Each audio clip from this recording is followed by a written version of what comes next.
도널드 트럼프 미국 대통령과 전후 안보보장 문제를 놓고 갈등을 빚었던 볼로디미르 젤렌스키 우크라이나 대통령이 트럼프 대통령에게 협상 테이블에 앉을 준비가 됐다, 이런 서한을 보냈고, 트럼프 대통령도 이에 응할 준비가 되었다는 신호를 보냄으로써 이 우크라이나 평화협상은 물론이고 이 러시아하고의 종전협상도 급물살을 탈 것으로 보입니다. 와이타임스가 이 문제를 파헤쳐봤습니다. 지금 시작합니다. 로이터 통신은 현지 시간 5일 젤렌스키 대통령이 미국과의 광물거래 협정에 곧바로 서명할 것이고, 러시아와의 종전협정에도 트럼프 대통령의 리더십 하에 협상 테이블에 앉겠다는 의사를 보냈다면서, 젤렌스키 대통령은 또 지난주 논란이 일었던 이 백악관 오벌 오피스에서의 회의에 대해서 유감을 표명했다라고 보도를 했습니다. 로이터는 이어서 이 젤렌스키 대통령이 이런 뜻에 따라 미국은 곧바로 우크라이나와의 광물 협정에 서명할 것이다, 이렇게 밝혔습니다. 이런 진전은 두 정상이 백악관 정상회담에서 공개적으로 설전을 벌이며 양국 관계가 파국으로 치달은지 나흘 만의 일입니다. 젤렌스키 대통령은 또한 X에 또다시 우리는 미국이 우크라이나의 주권과 독립을 유지하기 위해 얼마나 많은 지원을 했는지 정말로 높게 평가한다면서, 트럼프 대통령이 우크라이나에 제블린 대전차 미사일을 제공했음을 기억한다, 우리는 이에 감사하고 있다, 이렇게 썼습니다. 젤렌스키는 지난 금요일 워싱턴 백악관에서 있었던 우리의 만남은 예상했던 대로 진행되지 않았다, 그런 식으로 진행된 유감이며 이제 바로잡을 때이다, 우리는 앞으로의 협력과 소통이 건설적이기를 바란다, 이렇게 말했습니다. 또 미국과 광물 협정에 대해서도 우크라이나는 언제든 어떤 형태로든 이를 서명할 준비가 되어 있다면서, 우리는 이 협정을 더 큰 안보와 확실한 안보 보장을 향한 한 걸음으로 보고 이 협정이 효과적으로 작동하길 진심으로 바란다라고 썼습니다.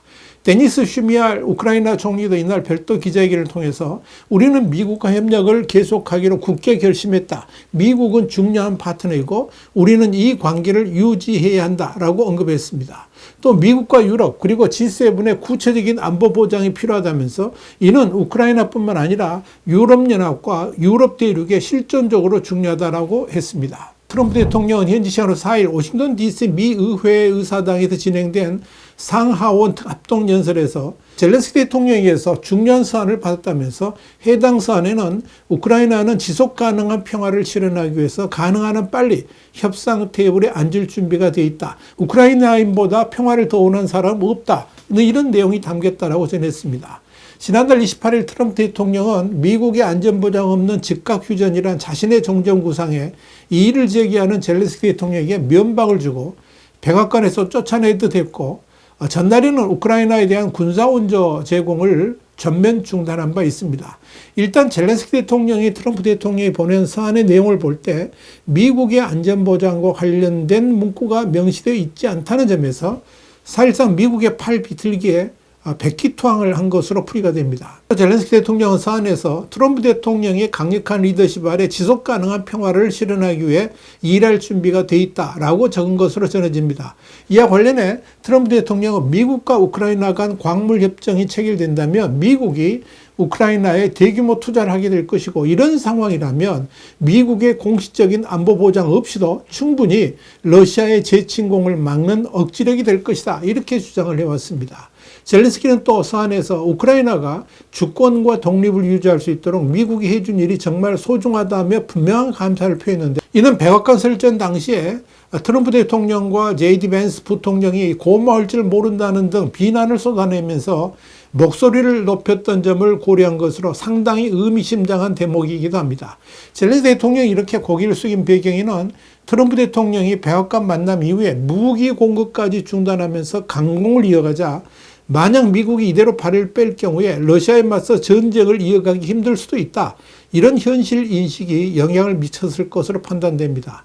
물론 유럽 각국들이 연대 의사를 피력하긴 했지만 유럽의 지원만으로는 전쟁을 계속 유지하기란 역부족이기 때문입니다. 유럽이 이렇게 지원할 능력조차 없는 것은 그동안에 장기간의 군축으로 보유하고 있는 물량 자체가 없기 때문입니다. 이번 전쟁이 시작된 뒤에도 프랑스 등이 유럽 내 생산을 고집해서 포탄 생산에 차질이 빚어지는 등 각국의 이해관계가 첨예한 까닭에 신속한 움직임을 기대하기도 어려운 실정입니다. 그런데 이날 트럼프 대통령은 러시아와 진지한 논의를 해왔고 그들이 평화를 이루기에 준비되어 있다는 강력한 신호를 받았다라고 밝혀서 이 미국의 중재로 러시아와 우크라이나가 조만간 종전협상 테이블에 앉을 수 있음을 시사를 했습니다. 우크라이나 관련 정세가 이렇게 긴박하게 돌아가자 존 힐리 영국 국방부 장관은 우크라이나 전쟁 종전 문제를 논의하기 위해서 미국을 방문하기로 했습니다. 가디언은 현지 시간 5일 힐리 장관의 이틀 일정으로 이날 미국으로 출발해 6일 피트 헥세스 미 국방장관을 만날 예정이며 유럽의 종전 구상을 검토할 계획이다. 이렇게 보도했습니다. 여기에 대해서 힐리 장관은 방문에 앞서서 키어 스타머 영국 총리는 지난주 회담 후 우크라이나의 지속적인 평화의 길을 확보하기 위해서 친구 및 동맹국들과 대화를 계속할 것임을 분명했다라고 강조했습니다. 특히 힐리 장관의 미국 방문이 지난 2일 영국 런던에서 유럽 주요 국가와 캐나다, 나토 등 20여 개국이 참석한 특별 정상회의를 개최하고 유럽이 제안할 평화 계획을 논의한 것들을 미국과 협의를 한다는 점에서 귀추가 주목됩니다. 힐리 장관은 미국 방문에서 우선적으로 우크라이나에 대한 군사 원조 중단을 철회해 줄 것을 요청할 것으로 예상됩니다.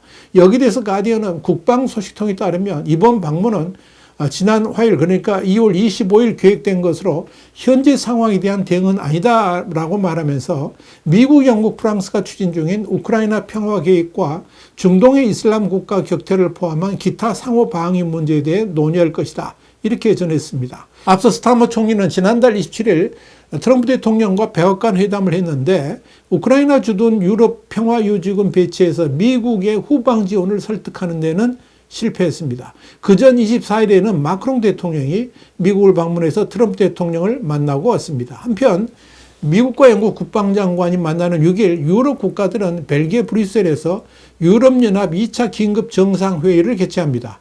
1차는 우크라이나 유럽 패싱 논란 이후인 지난달 26일 마크롱 대통령의 주재로 프랑스 파리에서 열린 바 있습니다. 일단 트럼프 대통령은 우크라이나 러시아 전쟁의 종전이 다가오는 부활주에 그러니까 4월 중순쯤에 이루어지기를 원한다고 했지만 트럼프 대통령 구상대로 신속한 종전이 이루어질 수 있을지는 불확실합니다.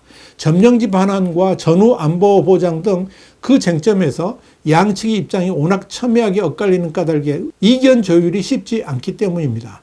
또한 우크라이나는 전쟁 전 국경 회복을 원하지만 러시아는 헤르손 등 현재 점령하지 못한 지역들도 러시아계가 다수 거주한다는 이유로 러시아 땅이 돼야 된다라고 주장하는 데다가 유럽 각국이 전후 평화유지군을 파견하는 데도 반대를 하고 있습니다. 일각에서는 트럼프 행정부의 친러 행보로 서방의 대러 전선이 크게 흔들렸다는 점을 들어서 러시아 측이 우크라이나와 유럽이 받아들이기 힘든 수준의 가혹한 조건을 들이밀 수 있다는 관측도 나오는 상황입니다. 그러나 러시아 역시 전쟁을 장기전으로 끌고 가기 힘든 상황이라는 점을 감안한다면 미국이 강하게 밀어붙인다는 전제하에 그리 멀지 않은 시기에 종전이 가능할 수도 있다. 이런 전망도 나옵니다. 이와 관련해 젤렌스키 대통령은 X에 우리 누구도 끝없는 전쟁을 원하지 않는다. 우크라이나는 가능한 한 빨리 협상 테이블에 앉아서 지속적 평화를 실현할 준비가 되어 있다. 우리는 트럼프 대통령의 강력한 리더십 아래서 지속적인 평화를 이루기 위해 노력할 태세가 되어 있다라고 했습니다.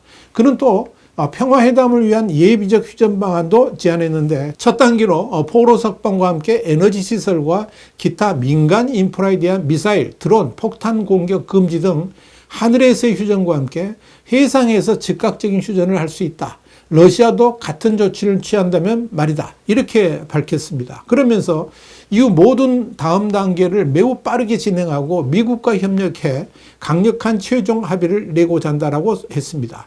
젤렌스키가 이날 언급한 휴전 방안은 앞서 에마누엘 마크롱 프랑스 대통령이 프랑스 일간 르피가로 인터뷰를 통해 밝힌 공중 해상 및 에너지 인프라 부문에 대한 1개월 휴전 계획과 유사한 것입니다. 마크롱은 영국과 프랑스가 우크라이나의 이런 방안을 공동 제안했다라고 밝힌 바 있습니다. 하나 눈여겨볼 점은 이 러시아의 태도입니다. 트럼프와 젤렌스키 간의 백악관 회담이 파괴적 결렬로 마무리되자 환호를 했던 러시아가 미국과 우크라이나 간의 회담이 전격 재개되는 모습을 보면서 어떤 행보를 보일지 궁금합니다. 사실 러시아는 지나치게 김치 국물을 드링킹하고 있다. 이런 생각을 많이 합니다. 겉으로 보면 트럼프가 푸틴을 좋아하기 때문에 러시아에 유리한 종전회담이 될 것이라고 예상들 하지만 과연 그렇게 끝날 것인지는 두고 봐야 될 것입니다. 트럼프가 협상에 들어가라는 점을 감안한다면 더욱 그러합니다. 화이트하우스 국제정세 분석의 주북이었습니다. 감사합니다.